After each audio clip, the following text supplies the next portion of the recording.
yang ketiga, ada yang pertama juga hari ini, ya. Dan sudah nggak muat lagi, sudah ada tempatnya semua.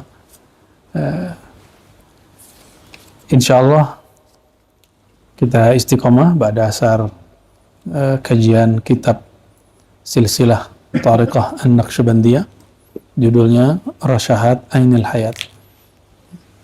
Jadi apa judulnya? Kajian silsilah Tariqah An-Naqsyabandiyah, kitabnya apa? Rasyahat Ainil Hayat. Rasyahat artinya percikan, Ainul Haya sumber kehidupan. Ain bisa diartikan sumbernya. Asar kemarin kita membahas tentang Sayyidina Qasim bin Muhammad al-Baqir, yang disebut juga Sayyidina Qasim, Sayyidina Ja'far, Sayyidina Qasim dan Ja'far, Sayyidina Qasim bin Muhammad bin Abi Bakar, dan Sayyidina Ja'far bin Muhammad al-Baqir bin Ali Zainal Abidin bin Ali. Ya. Kita lanjut kepada petuah beliau. Kemarin baru masuk 2 wasiat beliau.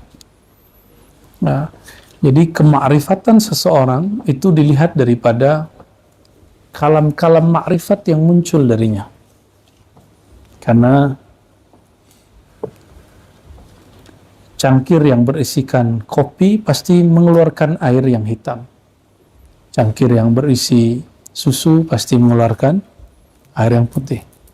Jika ada wadah kolbu seseorang isinya ma'rifatullah, pasti yang dia kalamkan ma'rifatullah. Jika hanya ma'rifatul dunia, mencari dunia, maka yang dia obrolkan hanya dunia. Ya. Hanya dia obrolkan dunia dan dunia. Ya. Ini setiap kali masuk lebaran, barang-barang naik, semuanya seakan-akan ini baru terjadi. Padahal ini terjadi setiap tahun. Ya, kita lupa. Jadi biasa aja. Dan ini sudah mau masuk akhir-akhir Ramadan, biasanya agak ramai di daerah Al-Quds. Ya, Al-Quds ini lain dengan tempat lain, jadi dia Palestina itu lumayan luas. Ada Al-Quds, ada Ramallah, ada Gaza, ada Sinai, ada macam-macam. Al-Quds ini tempatnya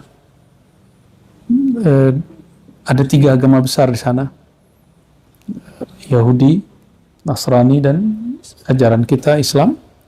Dan biasanya setiap kali 17 Ramadan dan malam-malam Lailatul Qadar, yaitu malam ganjil, mereka berkumpul. Dan saya tidak tahu kenapa orang-orang Israel curiga saja dengan mereka. Ya, kita doakan semoga saudara-saudara kita di sana yang sedang berjuang, yang sedang beriktikaf, yang sedang menunggu nusrah minallah, bantuan dari Allah, kita sebelumnya kirimkan doa dan kirimkan suratul Fatihah.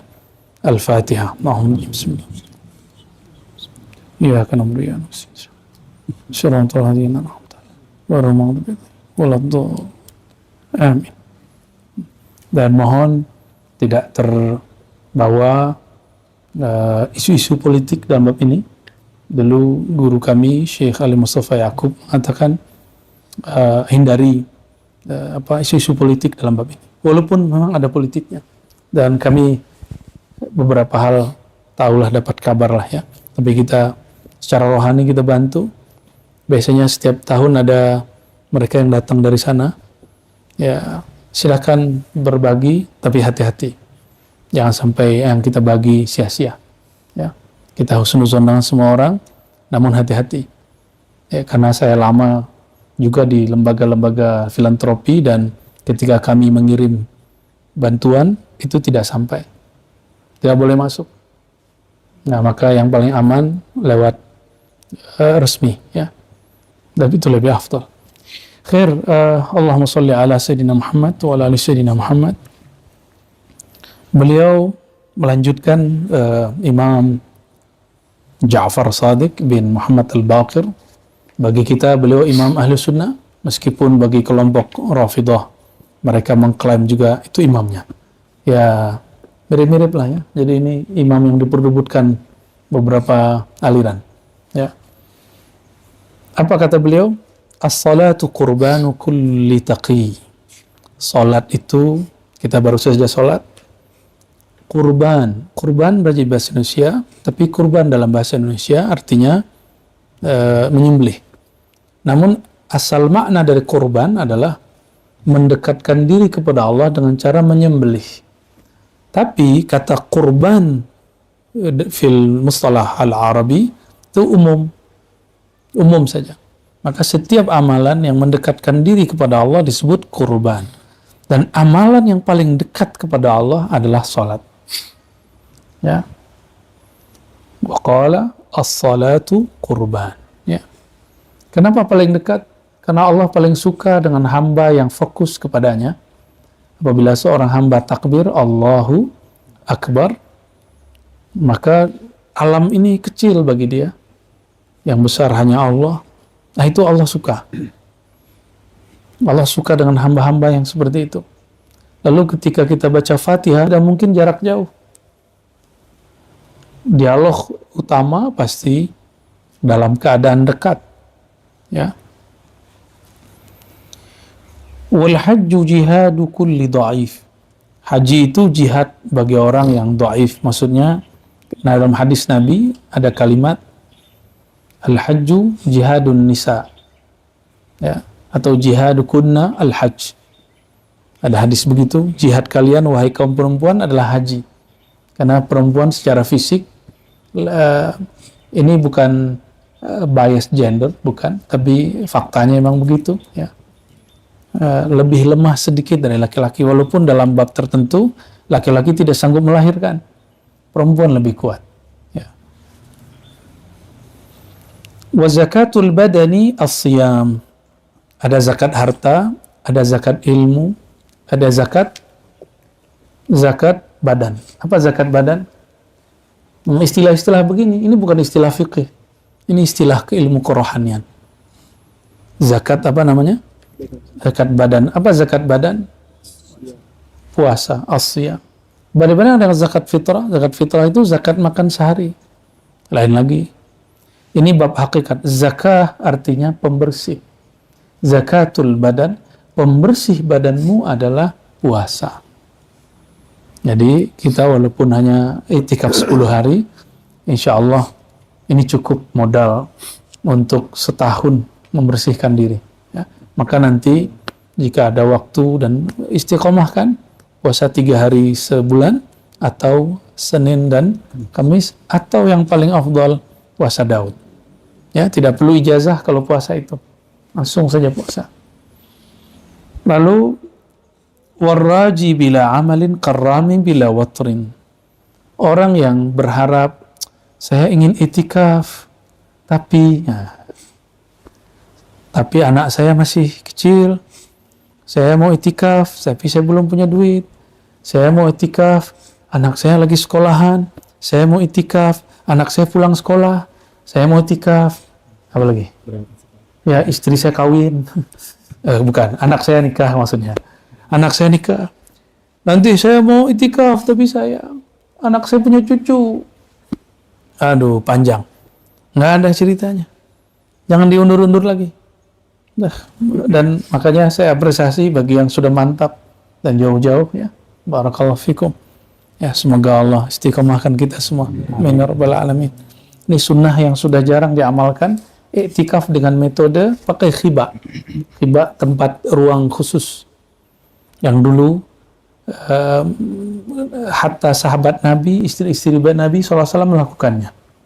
Dan hari ini saya melihat hanya beberapa ulama, ya, terutama Thariqah Khalwatiyah dan Thariqah Naqsyabandiyah jalur Khalidiyah. Ya. Yang lain-lain ada tapi mereka personal. Ya. Ada yang mengatakan, oh sudah tidak relevan, ya sudah, nggak apa-apa. Toh masih ada yang mau beramal. Saya yakin sunnah Nabi masih dapat kita amalkan kapanpun. Insya Allah. Nah, orang-orang yang ingin beramal, ingin itikaf, ingin ini dan itu, tapi tidak ada memulai usahanya untuk itu, karami bila watrin.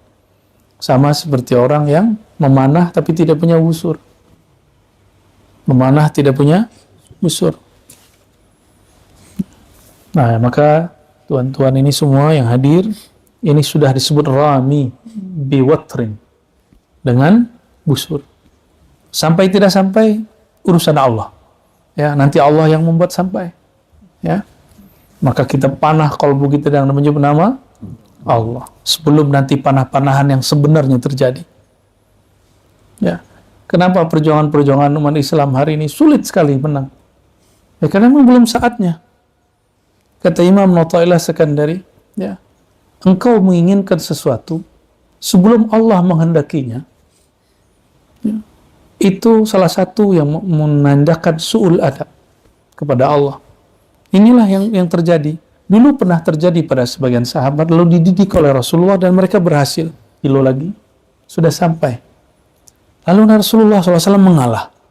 Apa kata Sayyidina Umar? A'anta rasulun, a'anta nabiyun, ahakun dinuna. Masa Rasul ngalah? Masa Rasul mau kalah dengan kafir? Jadi dalam logika Sayyidina Umar, kalau Rasul, pengikut Rasul, pejuang Islam, mesti langsung menang. Tapi dalam logika kenabian nggak begitu. Dalam logika kenabian, ikuti gerak rohani, karena rohani ini berkaitan langsung dengan hembusan Allah Subhanahu wa Ta'ala. Ikutin nusrahnya, bantuan dari Allah. Menginginkan bantuan sebelum terjadi, itu namanya mengeluh. Inilah yang membuat orang nanti berputus asa kepada Allah. Sahabat hanya berkalam begini, itu boleh. Apa kata para sahabat? Kapankah pertolongan dari Allah? Ya. Ada kan dalam Al-Quran? Mata nasrullah. Kapankah nasru, pertolongan dari Allah turun? Sahabat hanya bertanya. Semenjak Sayyidina Umar dididik, maka dia hanya bertanya, mata nasrullah. Ternyata menunggu sejenak. Tidak sampai setahun, padahal perjanjiannya 10 tahun tidak boleh masuk Mekah. Karena sabar. Setahun, ternyata yang tidak sabar lagi adalah orang-orang kafir Quraisy. Kafir Quraisy tidak lebih sabar dari orang Islam.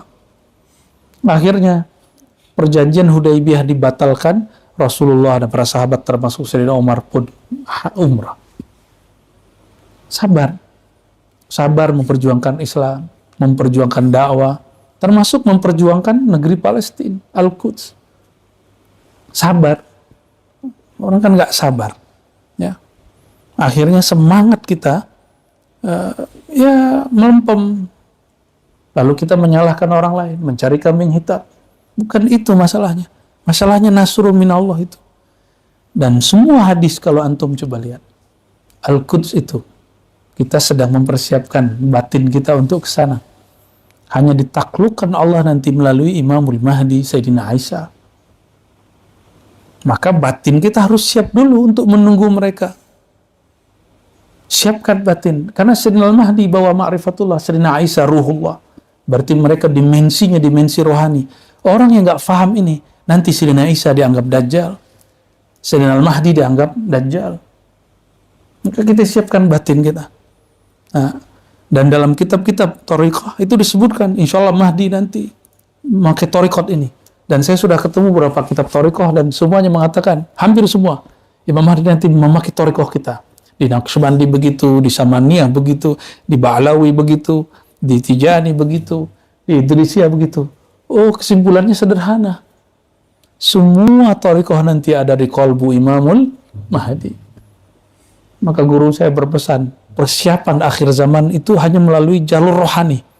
Karena Rasulullah SAW mengatakan, khilafah akhir zaman itu apa? Ala minhajin nubuwah. Bukan dengan memberontak. Kita nggak belum berontak ke negara kita. Bukan dengan bughat. Syukuri nikmat ini.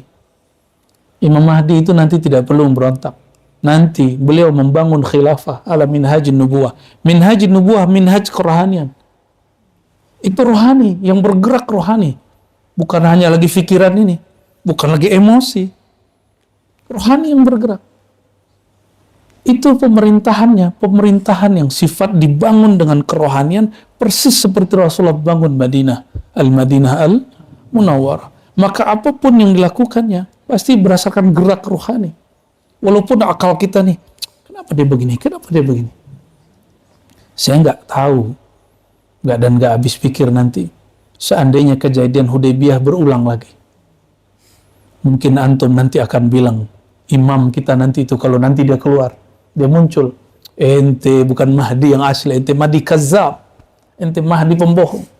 Masa orang benar ngalah dari orang kafir? Pasti nanti begitu, karena logikanya logika akliyah, bukan logika rohani, spiritual. Padahal al-arwah junudun mujannada. Untung Sayyidina Umar dididik oleh baginda Nabi SAW. Ketemu Rasulullah, disentuh Rasulullah, selesai. Dididik Sayyidina Abu Bakar, beres. Nanti kalau tidak ada orang seperti itu, siapa yang bimbing kita? Ya, ketika itu terjadi. Saya menyaksikannya, wallahi sedih kita. Murid melihat gurunya, salah sedikit keluar, menghujat gurunya. Murid melihat gurunya, salah sedikit, keliru dalam beberapa hal, langsung muridnya menjelek-jelekan gurunya kemana-mana. Di mana nanti antum ketemu? Dan Al-Mahdi itu ujiannya seperti itu.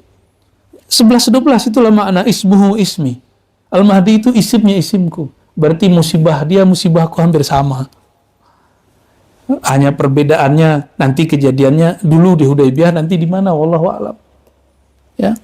Maka saya kemudian dapat perintah dari guru-guru kita banyak sholawat dan banyak kajian sirah nabawi.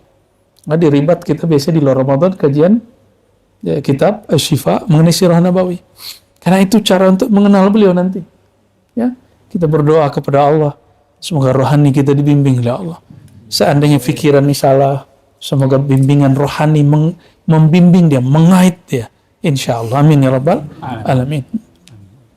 Apa kata beliau? Istanzilu rizqa bis sadaqah. Jika engkau, kalimatnya bukan harta, rezeki. Beda rezeki dengan harta. Rezeki itu yang Allah lekatkan kepada kita. Kalau harta belum tentu. Apa kata beliau? Istanzilu rizqa bis sadaqah. Tetapkanlah, ikatlah rezekimu dengan sedekah. Nah, kemarin kita sudah bahas sedekahnya muallim, ngajar. Sedekah orang yang diberi harta, berbagi. Ya. Wahassinu amwalakum bizzakah. Jadi dibedakan rezeki dengan amwal. Kalau amwal, harta, hassinu, bentengi dia bizzakah, dengan zakat. Jadi kalau zakat, meskipun hanya 2,5%, itu minimal. Keluarkan lebih dari 2,5%. 3%, 4%, itu afdal. Bagi yang Allah beri harta. Ya. Jangan hitung-hitungan dengan Allah. Ya. Ini harta pun harta Allah. Wa mimma razaqnahum yunfikun. Dari rezeki yang kami beri. Nah, ini rezeki Allah. Hartanya Allah. Wa ma ghala man iqtasada wa tadbir nisfu usaha, artinya belajar manajemen itu nisful aish, bagian daripada setengah kehidupan. Jadi jika ada orang berpunya tapi dia tidak mempunyai tadbir atau manajemen hidup, manajemen kerja, manajemen harta, termasuk surau itu ada manajemennya tentunya. Nah, itu nisful aish, separuh dari kejayaan hidup. Orang berjaya dalam hidupnya itu jika dia mempunyai manajemen hidup. Ya.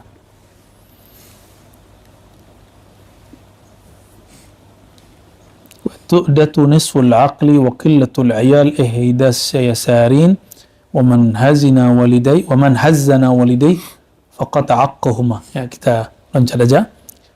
Siapa yang membuat sedih orang tuanya, faqad aqqahuma, dia telah durhaka kepadanya. Nah, sebelum ke sini, kalau orang tuanya masih hidup, ya sempat minta izin, ya, minta izinnya, alhamdulillah. Ini adab kita ya, adab kita mau belajar, mau i'tikaf, mau belajar zikir, kita minta izin. Kalau sudah wafat, kita ziarah. Kalau tidak sempat, ya kirimkan Fatihah atau bersedekah atas namanya, sedekah makan, sedekah harta atas namanya. Insya Allah beliau senang di sana. Wa man daraba bi yadayhi ala fakhidayhi inda musibatin faqad habata ajruh. Ini ekspresi orang yang ketika dapat musibah lalu dia aduh gitu ya. Kata orang Korea apa? Aigu. Ketika orang mengeluh lalu dia ini baru mukul, apalagi mukul dadanya, apalagi pukul kepalanya, apalagi pukul orang. Orang yang dapat musibah lalu memukul badannya, mukanya, dadanya, atau memukul orang, memukul tembok, itu bukanlah orang-orang yang sabar. Ya, faqad habata ajruh, maka pahala kesabarannya mendapat musibah tidak dapat. Nah, kakinya sakit nak? Pikir, ya Allah sakit ya Allah, itu pahala sabarnya sudah hilang. Ya, jadi tulus ya, ikhlas saja. Kasih tahu, ini kan tubuh kita. Allah yang kasih, wahai tubuhku, 11 bulan lebih engkau cari dunia. Ya, 11 bulan lagi engkau menikmati dunia. Tolong izinkan, ya, rohanimu, tuanmu, menikmati zikrullah. Insya Allah nanti dia pelan-pelan, ya, diusap-usap, jangan dipukul-pukul. Ya Allah sambil ya, tidak apa-apa. Al-ajru ala qadri ta'ab, begitu dalam hadis Abu Daud. Nabi bersabda sallallahu alaihi wasallam, pahala, reward dari Allah, penghargaan dari Allah, balasan dari Allah, ala qadri ta'ab, tergantung berapa capeknya, susahnya, payahnya, lelahnya badan.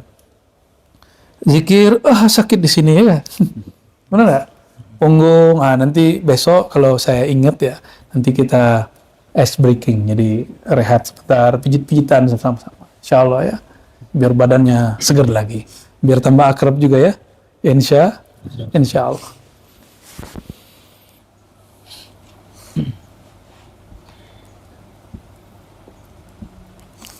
Lalu beliau mengatakan di bagian yang pertengahan, al-fuqaha umana'ur rusul, ahli-ahli agama. Ini fuqaha di sini bukan berarti ahli fikih, tapi orang yang kenal Allah.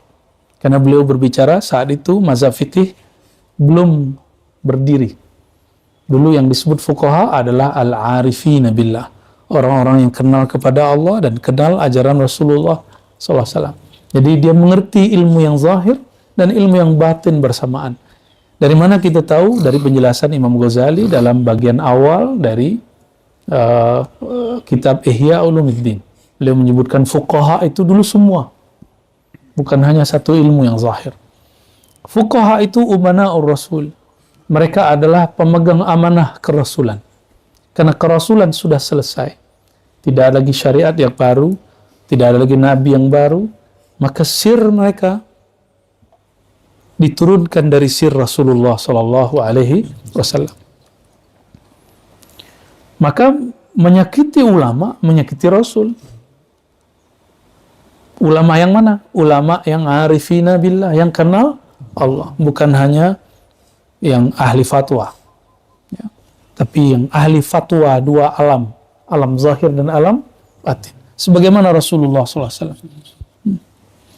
فَإِذَا رَأَيْتُمُ الْفُقَهَاءَ فَقَدْ رَكِنُوا إِلَى السَّلَاتِينَ فَانْهَوْهُمْ. Jika kamu melihat para ahli fikih telah mulai cenderung kepada salatin. Salatin ini di zaman pemerintahan masih monarki. Monarki berarti saat itu otoriter. Jika ada orang terjun ke politik, fanhauhum, maka laranglah mereka. Kenapa? Nanti akan mengganggu amanah Rasul yang ada dalam diri mereka. Gitu. Bagaimana di negeri demokrasi? Lain cerita. Di negeri demokrasi bukan ini kalimatnya. Kan di zaman Imam Ja'far belum ada partai politik. Ya, di Indonesia ada partai ya. Ya. Nah, kalau sekarang bagaimana? Boleh juga diartikan. Wa idza ra'aitumul fuqaha qad raqinu ila al-hizb as-siyasi. Jika kamu melihat para ahli agama sudah mulai sibuk berpolitik dalam partai-partai politik. Karena para partai politik di negeri demokrasi adalah jalan satu-satunya untuk berkuasa, benar nggak? Hanya itu. Sedangkan pegawai-pegawai negeri, pegawai pemerintahan, mereka bekerja sebagai yang khidmat kepada orang yang bertarung di politik. Jadi boleh kita artikan, jika kamu melihat ada orang-orang ahli agama mulai cenderung ke politik, fanhauhum, larang mereka. Ya. Kenapa? Jika mereka tidak ahli di bidang politik. Tapi kalau mereka ahli di bidang politik, silakan. Di negeri kita, di Indonesia sekarang ada wakil presiden Kiai Ma'ruf Amin. Dia ahli agama sampai hari ini umur 80 tidak pikun sama sekali. Ya, hafalannya masih bagus. Baca ibarat-ibarat kitab fikih masih oke. Ya. Ya, beliau mengerti, tahu di mana jurang-jurangnya. Nah, kalau Buya Yunal masuk ke politik, saya khawatir. Saya larang aja lah ya. Tapi harus ada. Jadi masuk ke politik itu fardu kifayah. Fardu kifayah. Biasanya berdasarkan isyarat guru atau musyawarah orang-orang berilmu. Baru diutus. Jangan gerak-gerak sendiri. Wahai Tuan Syekh. Kalau bukan Tuan Syekh, siapa lagi? Wah, ini yang bisa merubah pola pikir para asatis ini. Qala wala zada afdal minat taqwa. Tidak ada lagi bekal yang lebih utama daripada takwa. Jadi datang ke sini, bekal terbaiknya bukan rekening, bukan duit, tapi takwa. Takwa itu kata Rasulullah SAW, hahuna, di dada ini, di dalam ini. Berarti hati yang lapang, itu modal paling baik. Pikiran yang positif, itu modal yang baik. Ya. Jadi mohon maklum nanti kalau teman-temannya mendengkur, ya. Teman-temannya, nanti usahakan tidur tidak selonjor, kakinya dilipat. Ya, usahakan. Ini perkataan Imam Abu Yazid, Imam Sufyan Ats-Tsauri, imam itu semua mengatakan kami bertahun-tahun, 11 tahun, 10 tahun, 20 tahun, 30 tahun, 40 tahun tidak pernah tidur kaki selonjor. Ya. Ada satu lah yang dilipat. Ya. Oke, jadi usahakan tidurnya kakinya dilipat. Dan usahakan miring ke kanan. Kecuali ada masalah di bagian backnya, bagian kanannya ya kiri. Ya. Dan pakai sarung dan harus pakai sirwal di dalamnya, celana di dalamnya. Supaya nanti auratnya tidak terbuka. Ya. Wala syai'a ahsan minas sumti. Tidak ada lagi. Tapi sekarang gadis-gadis sekarang nggak mau. Sekarang minta ya. Tak apa-apa lah, bagus. Wala adwa adarru minal jahl. Tidak ada lagi musuh mara bahaya yang lebih bahaya daripada kejahilan. Ya. Kayak saya berlindung kepada Allah dari semua kejahilan. Jika ada orang yang memberi masukan, kita terima. Ya, kita nggak tolak-tolak juga. Siapa tahu kita salah. Karena kita tidak tahu segala hal, ya. Tapi masalahnya ada orang jahil memarahi orang alim. Nah, itu yang masalah. Kenapa? Karena emosinya orang jahil lebih tinggi daripada orang alim. Al-mar'u aduwwun ala ma jahil. Kata Imam Ghazali, dinukil dari Sayyidina Ali sebenarnya ini. Seseorang itu akan senantiasa memusuhi sesuatu yang dia nggak tahu. Ya. Maka saya minta ampun kepada Allah jika ada yang kita kata-kataki karena ketidaktahuan kita. Tapi insya Allah saya mengamalkan wala taqfu ma laysa laka bihi ilm. Ya. Jangan kamu berpendirian terhadap sesuatu yang kamu tidak tahu. Mungkin kalau ada melihat saya beda dengan seseorang, kami beda data. Ya, kami hanya berbeda data. Cuma ada yang merasa datanya paling benar, itu aja ya. Wala da'a auda minal kizb. Tidak ada lagi penyakit yang lebih bahaya dari berbohong. Hati-hati. Ya. Bohong atas nama mimpi, pengalaman rohani, masuk. Bohong dalam hal duniawi, masuk. Jangan dikira dalam dunia thariqah tidak ada yang bohong. Ada yang bohong, dia tidak dapat ijazah gurunya, dia kasih tahu, saya dapat ijazah guru. Ada yang begitu. Jadi ada mafia ijazah juga. Ya, jangankan gitu, di kampus ada mafia ijazah palsu, ya kan? Ada sekolah bodong namanya, ya. Wisudaan, takharujan. Baik. Wa qala idza balagha min akhika ma taqrahu fatlub lahu min udhrin wahidin ila 70 udhran. Ini kaidah kita bertasawuf. Jika engkau mendengar saudaramu, kawanmu, dengar orang ahli tasawuf nih, sesuatu yang tidak menyenangkan, apakah ilmunya, kaidah yang dia sebar, ajaran dia ajarkan, sepertinya kamu tidak senang. atau dia mengatakan sesuatu yang membuat kamu tidak nyaman, fatlub lahu min udhrin, bukan fatlubhu, fatlub lahu. Apa bedanya?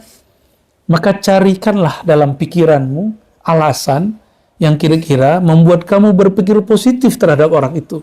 Bukan fatlubhu, kamu tuntutlah dia, bukan. Misalnya kita dengar ada orang bicara gini, fulan, kamu dibicarakan si Anu. Lalu kita cari si Anu. Bukan begitu caranya.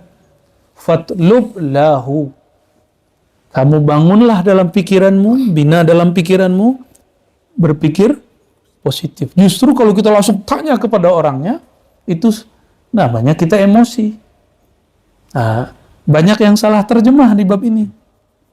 Akhirnya langsung labrak gurunya, labrak temannya, labrak ikhwannya, labrak tetangganya. Tahu labrak gak? Langsung ditemui, katanya mau tabayun. Yang ada bukan tabayun, malah jontok-jontokan, ya, berkelahi, perang mulut, tidak menghargai lagi, emosional, dan lain sebagainya. Nah, berapa uzur, berapa alasan kita buat, oh mungkin maksudnya begini, mungkin maksudnya begini. Contohnya nih Pak Haji Ansori, ada orang ngomong, Pak Haji Ansori itu orangnya nggak baik, ya orangnya pelit, gitu. Misalnya gitu.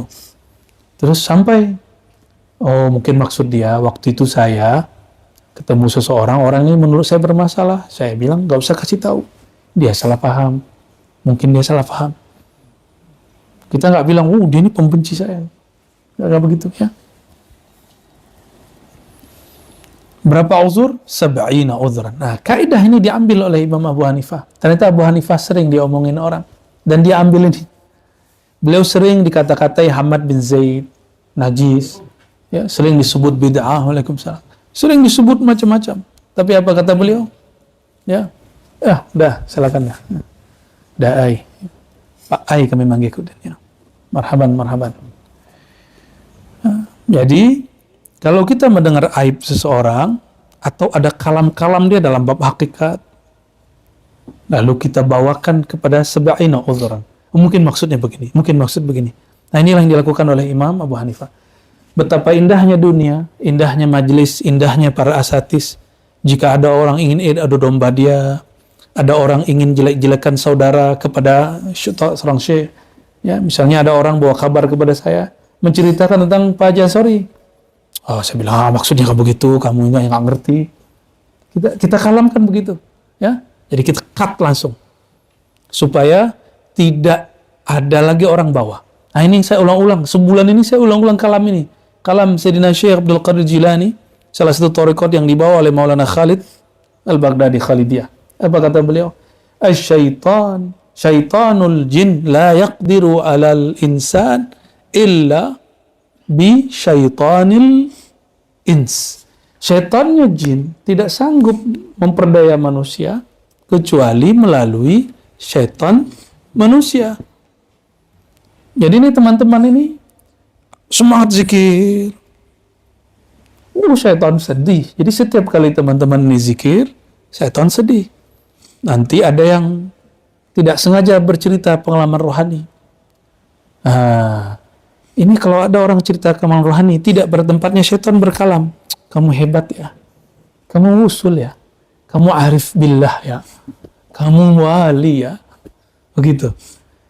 Terbersit. Wah, saya mujahadahnya bagus. Teman yang mendengar sedih. Ya Allah, saya zikir, kaki sudah capek, leher sudah tegang. Ya, kaki badan sudah sakit-sakitan, tapi tidak dapat. Itu, hati-hati. Jika ada teman-teman ini kan karena takdir Allah kita tidak tahu. Tiba-tiba dia bercerita, dia lupa adabnya. Kita kemudian cukup katakan Allahumma iftahli. Ya Allah, bukakan kepadaku yang terlebih baik. Gitu aja ya. Pakai doa bahasa Indonesia cukup. Ya. Kalau dengar orang cerita apa, murabinya nanti ya, mentornya nanti jangan cerita kepada teman. Maka nanti Buya Aldomi nanti sama Buya Yunal nanti bagikan kertas nanti insya Allah. Kalau ada pengalaman tulis, tidak usah cerita, tulis simpan. Nanti ada di jam-jam tertentu Buya Aldomi, Buya Asfi, Buya ini duduk di sini nanti dengerin satu-satu nanti store. Toraja, ya. Dan tidak usah minta ditakbir pengalaman rohaninya, ya. Kadang-kadang pengalaman rohani ini kesusup syaitan karena angan-angan dia. Nah, nanti ada cara, ada manajemen juga tuh, ada tadbir ruhi untuk ngecek ini syaitan atau siapa, ya. Lalu beliau berkalam, ya, fa illam tajid lahu udhran faqul la'alla lahu udhran la a'rifu. Nah, kalau kita sudah cari-cari mungkin maksudnya begini, maksudnya enggak dapat, cukup katakan barangkali dia punya alasan mengatakan itu dan aku tidak tahu. Jadi kalau ada orang-orang membicarakan kita, cukup katakan mungkin dia ada kepentingan yang dia mau bicarakan, ya. Jadi la a'rifu, dan saya tidak mengerti. Wa qala idza sami'tum, ya, min muslimin kalimatan fahmiluha ala ahsani ma tajiduna hatta tajidu laha muhmalan. Ini masih sama, ya.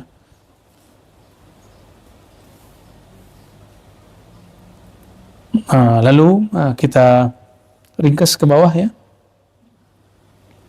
Beliau berpesan kepada anaknya, itu Sayyidina Musa Al-Kazim. Nah, siapa nama anaknya? Sayyidina Musa Al-Kazim. Kazim ini orang yang menahan emosinya untuk tidak marah. Kazim. Kazimin al-ghaiz. Apa kata beliau? Ya bani atau ya bunayya, wahai ananda, man radiya bima qusima lahu istaghna. Siapa yang ridho dengan yang dibagikan kepadanya, baik pemberian zahir atau pemberian rohani, istaghna, Allah akan kayakan rohaninya. Allah akan kayakan zahirnya. Jadi tidak usah sedih kalau ada orang mengalami. Teman-teman, rezeki zahir tidak pernah tertukar, apalagi rezeki batin. Maka pengalaman batin tidak akan pernah tertukar sama sekali. Siapa yang melakukan apa, mengamalkan apa, dapat apa, mengalami apa, melihat di alam rohaninya, tidak akan tertukar dengan temannya. Setiap orang akan mengalami pengalaman sendiri. Ya, siapa yang ridho, istaghna, Allah kayakan dia. Kok saya tidak bisa melihat alam ini? Tidak apa-apa. Itu pembukaan alam itu disebut mukasyafah. Hanya diberikan bagi orang yang, mohon maaf, belum matang rohaninya. Seperti anak kecil diberi mainan. Mukasyafah itu mainan. Alam dibukakan mata batin, melihat alam sebelah kita, itu disebut. Jadi kalau ada innamal hayatud dunya la'ibun wa lahibun, dunia itu hanya main-mainan secara zahir. Maka alam malakut yang kita lihat dari pengalaman batin itu adalah lahun wa la'ibun bagi para salikin.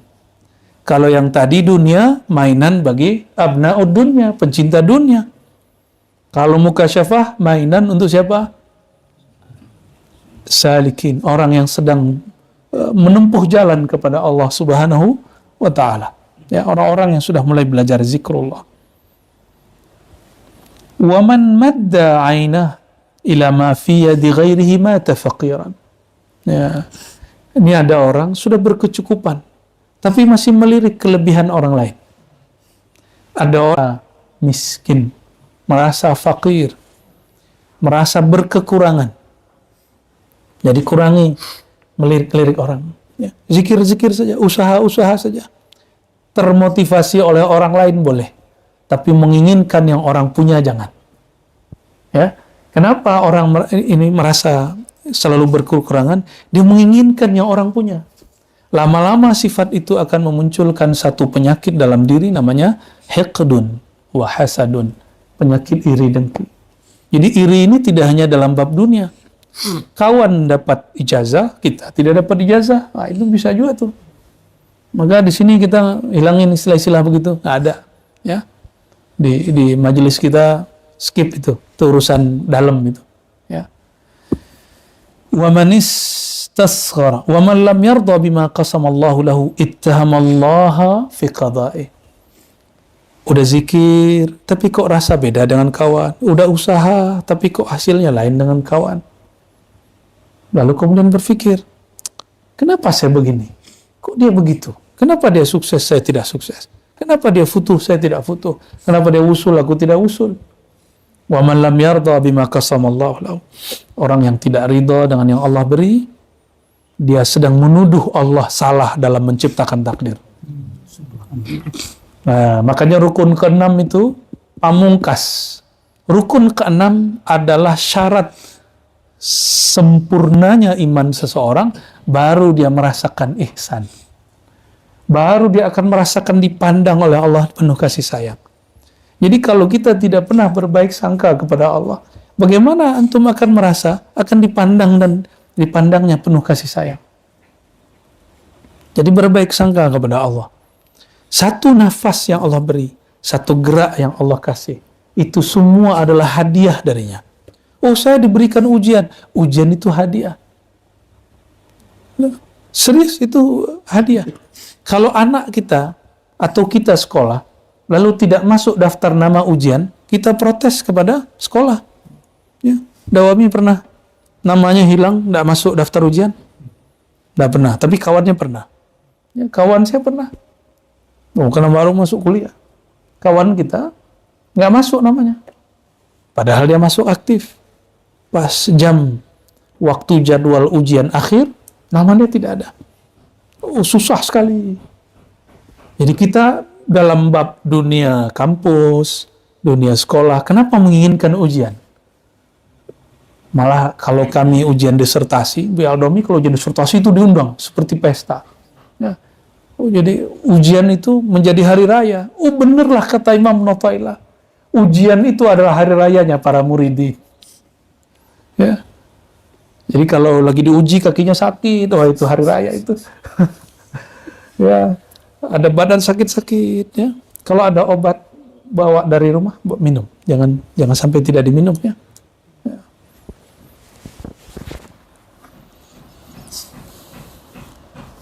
Wa man istasghara zillata nafsihi ista'zama zillata ghairihi. Nah, ini untuk saya dan kita semua tentunya. Siapa orang yang mengecilkan, meremehkan, menganggap sedikit kesalahan dirinya, maka dia disebutkan dalam teks ini ista'zama zillata ghairihi. Dia akan mudah memandang besar kesalahan orang lain. Jadi kenapa di zawiyah-zawiyah, di surau-surau, di yayasan-yayasan, di sekolah-sekolah, di partai-partai, di pergerakan-pergerakan, di dalam orang bernegara, lalu ada orang suka menyalah-nyalahkan. Karena dia apa? Istazghara zallata nafsi. Dia mengecilkan kesalahan dirinya. Masih ingat orang yang dulu mau melepaskan diri dari negara kita? Lalu mengancam untuk merdeka, ternyata tertangkap. Ya, karena sudah namanya, ini sudah disebut lagi ghibah. Tapi kita doakan, semoga Allah memberi dia ketabahan. Lalu Allah selesaikan masalah dia. Ya, itu ujian itu. Kenapa? Dia lupa ada kesalahan kecil dalam dia bermanajemen, dalam bernegara. Tapi dia alamatkan kepada pusat. Ternyata di dirinya sendiri nggak beres. Nah, ini pelajaran besar bagi kita. Ya, ayatun ya, lil mutafakkirin lah barangkali ya, lil aqilin, bagi orang-orang berakal yang mau berpikir. Ini jangan-jangan kita suka mengkritik orang selama ini, di dalam diri kita ada yang belum beres ya. Lagi-lagi kita minta ampun kepada Allah, maka setiap hari nggak cukup 100 kali.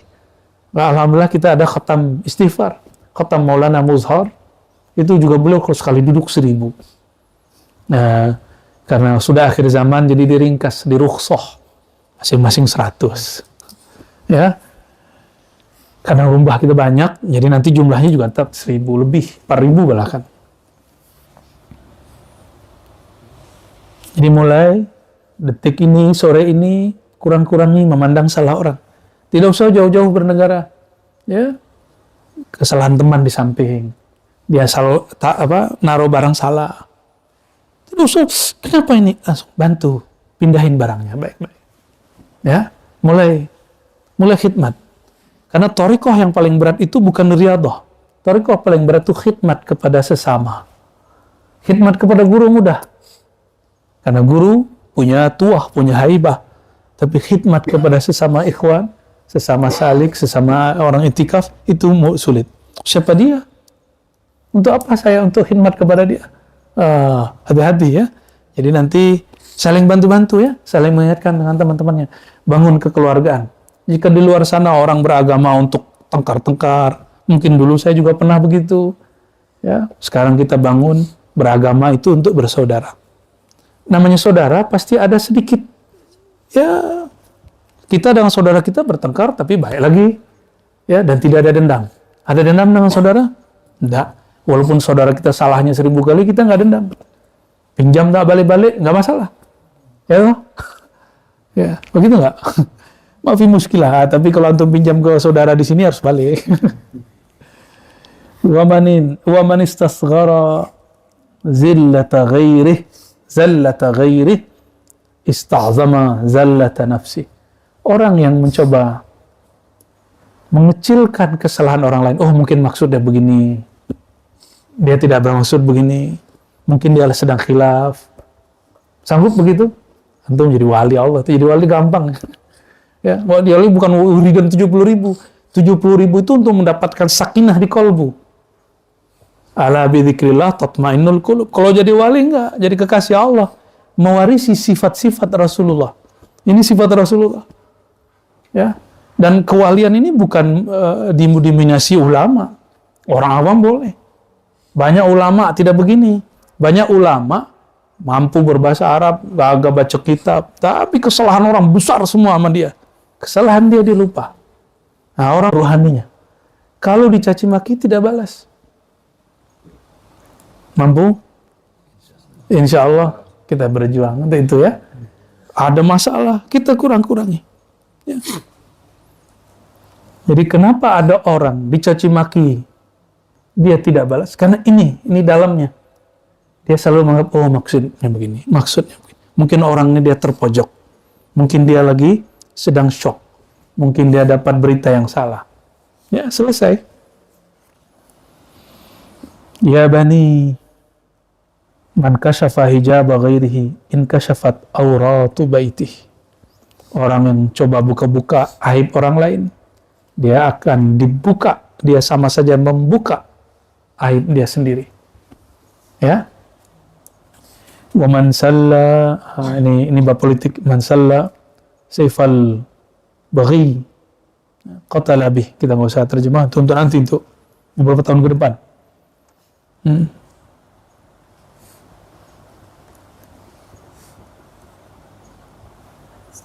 Nah, inilah beberapa petuah-petuah dari ahli silsilah kita dalam Thariqah Naqsyabandiyah, Sayyidina Ja'far. Jadi kalau dalam nazam itu kita biasanya baca Nas'alukallahumma ya Allahu bisirri sirri dhati ya ghuthahu thumma bi Jibril fabil masduki Nabi Muhammad thumma bi Jibril fabil masduki. Lalu apa lagi Bu ya Aldami? Thumma bi Jibril fabil masduki khairul wara turran fabis siddiqi Abu Bakar Siddiq. Ya. Thumma bi maulal Mustafa Salmani, lalu kepada Sayyidina Salman. Lalu siapa lagi? Faqasimin. Lalu Sayyidina Qasim, cucu Sayyidina Abu Bakar. Fa Ja'faril Irfani. Lalu Sayyidina Ja'far ahli ma'rifat. Ya, kita sampai di nama Sayyidina Ja'far. Ya. Ini masih banyak, tapi kita ringkas saja. Insya Allah besok kita membahas nama Sayyidina Abu Yazid Al-Bustami. Imam Ja'far Shadiq wafat di Madinah Al-Munawwarah di bulan Syawal, jadi bulan depan, di tahun 148 ya, dan beliau dufina fi qubbati ahlil bait. Jadi sebenarnya di Baqi itu ada kubah khusus keluarga Rasulullah. Orang-orang Madinah lama tahu, orang-orang bersanad tahu. Cek aja nanti di mana kuburan Sayyidah Fatimah, berarti dari situ. Di situ, ya. Sayyidina Hasan, situ. Sayyidina Husain tidak. Sayyidina Husain tubuhnya di Karbala, kepalanya dibawa ke Mesir. Maka di Mesir ada satu makam. Semoga nanti kita dapat ziarah ke sana juga, insya Allah. Termasuk ke Karbalanya, ya. Bukan sebagai kelompok Syiah, kita sebagai pencinta Ahlul Bait min ahli sunnati wal jamaah.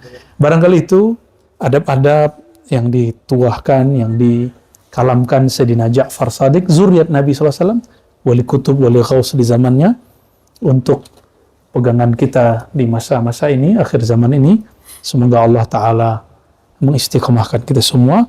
Mari kita berdoa. Allahumma inna nas'aluka salamat as-sadr wa na'udzubika min su'i sadr. Ya Allah, kami memohon hati yang bersih, kalbu yang selamat daripada selain Engkau, qalbun salim, kalbu yang terbebas dari sifat-sifat yang negatif, daripada sifat sombong, syirik, ria, ingin dipuji, takut dicaci, iri, dengki, dan lalai di dalam hati. Allahumma ya Allah, tamim taqsirana wastur auratina. Ya Allah, sempurnakan kekurangan kami, dan ya Allah, tutuplah aib-aib kami. Jika ada orang membenci kami, maafkan mereka ya Allah. Jika ada orang menghujat kami, tutuplah aib mereka ya Allah. Tutup juga aib kami di sisi Engkau ya Allah. Astur auratina indaka wa inda khalqika birahmatika ya arhamar rahimin. Rabbana atina fid dunya hasanah wa fil akhirati hasanah wa qina adzabannar. Alhamdulillahi rabbil alamin. Assalamualaikum warahmatullahi wabarakatuh. Ya, salawat. Sallallahu Rabbuna